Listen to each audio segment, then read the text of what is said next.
Welcome to Sharmila রান্নাঘর। শর্মিলা রান্নাঘরে আপনাদের সবাইকে স্বাগত। তো বন্ধুরা, আজকে আমি শর্মিলা রান্নাঘরে তৈরি করে দেখাবো আলু দিয়ে চিংড়ি মাছের দুর্দান্ত একটা রেসিপি। তো ভিডিওটা স্কিপ না করে পুরোপুরি দেখার অনুরোধ রইল। তো চলুন দেরি না করে রেসিপিটা দেখে নেওয়া যাক। তো এখানে আমি চিংড়ি মাছ নিয়ে নিয়েছি। মাছগুলোকে আমি কেটে ধুয়ে পরিষ্কার করে নিয়েছি।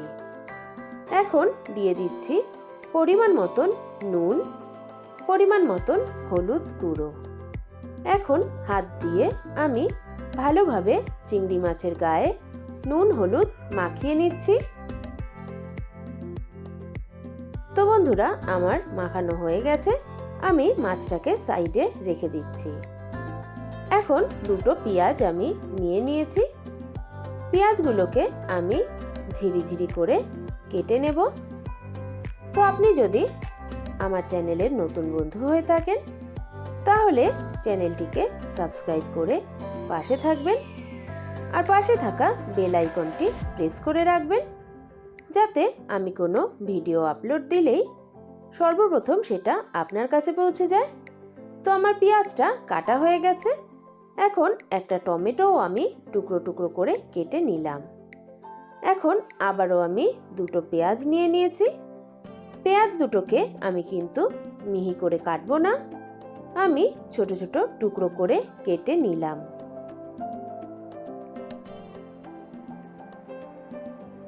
তো বন্ধুরা, এখানে টুকরো করা পেঁয়াজ, টুকরো করা টমেটো, কিছুটা রসুন, এক টুকরো আদা আর দুটো কাঁচা লঙ্কা আমি নিয়ে নিয়েছি। এখন একটা মিক্সি জারে আমি সমস্ত কিছু কিন্তু ভালোভাবে একটু জল দিয়ে পেস্ট বানিয়ে নেব। তো এখানে আমি 4টে আলু নিয়ে নিয়েছি। আলুগুলোকে আমি খোসা ছাড়িয়ে ধুয়ে পরিষ্কার করে নিয়েছি।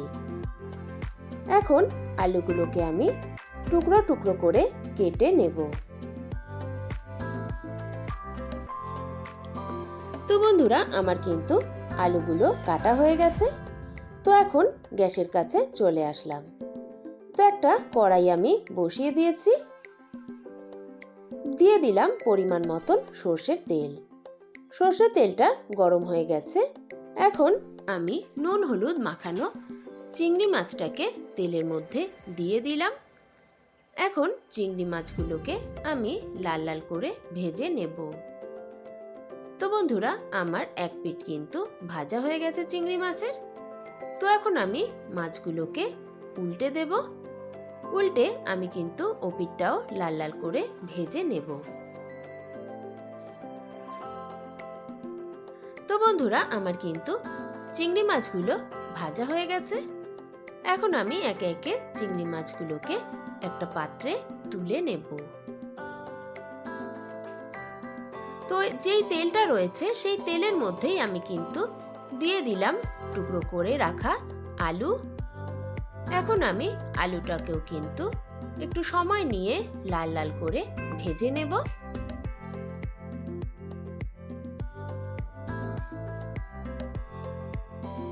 তো দেখুন বন্ধুরা, আমার কিন্তু আলুটাও ভাজা হয়ে গেছে।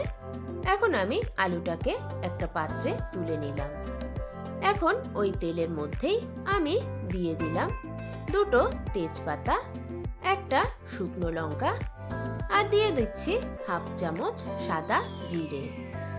এখন সমস্ত উপকরণ আমি একটু ভেজে নেব যতক্ষণ না একটা সুন্দর গন্ধ বেরিয়ে আসছে। তো দেখুন, আমার ভাজা হয়ে গেছে। এখন যে পেঁয়াজটাকে আমি কেটে রেখেছিলাম সেই পেঁয়াজটা এখানে আমি দিয়ে দিলাম।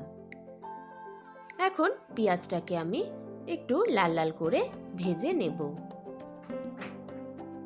তো বন্ধুরা, দেখুন পেঁয়াজটা আমার লাল লাল করে ভাজা হয়ে গেছে। এখন যে টমেটো, আদা, কাঁচা লঙ্কা, রসুন পেস্ট করে রেখেছিলাম সেই পেস্টটা আমি এখানে দিয়ে দিলাম। এখন একটু নেড়ে চেড়ে নিয়ে আমি এর মধ্যে অ্যাড করে নেব পরিমাণ মতন নুন, দিয়ে দিলাম পরিমাণ মতন হলুদ গুঁড়ো, 1 চামচ জিরের গুঁড়ো আমি দিয়ে দিলাম। এখন কালারের জন্য আমি দিয়ে দিলাম কাশ্মীরি লঙ্কার গুঁড়ো।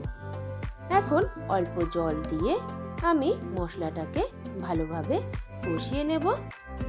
তো বন্ধুরা, আপনারা কিন্তু লাল লঙ্কার গুঁড়োও দিতে পারেন। আপনারা যে যেরকম ঝাল খাবেন সেই আন্দাজে আপনারা ঝালটা দিয়ে নেবেন। তো দেখুন বন্ধুরা, আমার কিন্তু মশলাটা ভালোভাবে কষানো হয়ে গেছে, মশলা থেকে তেলটাও কিন্তু বেরিয়ে এসেছে। এখন আমি অ্যাড করে দিলাম ভেজে রাখা আলু। এখন আমি কিছুটা সময় নিয়ে আলুটাকেও কিন্তু মশলার সাথে ভালোভাবে কষিয়ে নেব। তো বন্ধুরা দেখুন, আমি কিন্তু ভালোভাবে মশলার সাথে আলুটাকে কষিয়ে নিয়েছি। তো এখন আমি এর মধ্যে অ্যাড করে দেব পরিমাণ মতন গরম জল। তো খুন্তি দিয়ে একটু নেড়ে চেড়ে দেব। নেড়ে চেড়ে দিয়ে আমি একটা ঢাকনা দিয়ে ঢেকে রান্না করে নেব যতক্ষণ না আলুগুলো সেদ্ধ হয়ে যাচ্ছে। তো বন্ধুরা, ফিরে আসলাম কিছুক্ষণ পরে। তো এখন একটু চেক করে নেব যে আলুগুলো সেদ্ধ হয়েছে কিনা। তো বন্ধুরা, আলুগুলো সেদ্ধ হয়ে গেছে। তো এখন আমি চিংড়ি মাছটাকে অ্যাড করে দেব।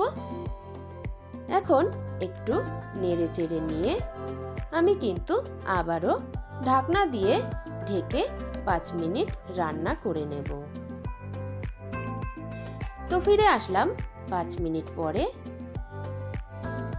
তো বন্ধুরা, আমার কিন্তু রান্না প্রায় হয়েই এসেছে। তো এখন আমি অ্যাড করে দিলাম গরম মশলার গুঁড়ো। এখন একটু নেড়ে চেড়ে নেব। নেড়ে চেড়ে নিলেই কিন্তু তৈরি হয়ে যাবে আলু দিয়ে চিংড়ি মাছের দারুণ একটা রেসিপি। তো এখন আমি ঢাকনাটা দিয়ে গ্যাসটা বন্ধ করে দেব। তো বন্ধুরা, এখন আমি সার্ভ করে নেব।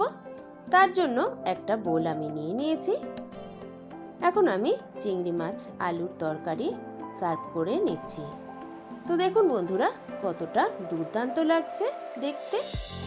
যেমন দেখতে লাগছে তেমন কিন্তু খেতেও দারুণ টেস্টি।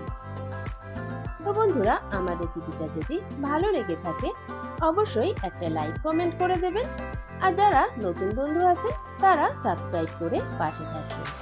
সবাই ভালো থাকবেন, সুস্থ থাকবেন। আজ এই পর্যন্ত।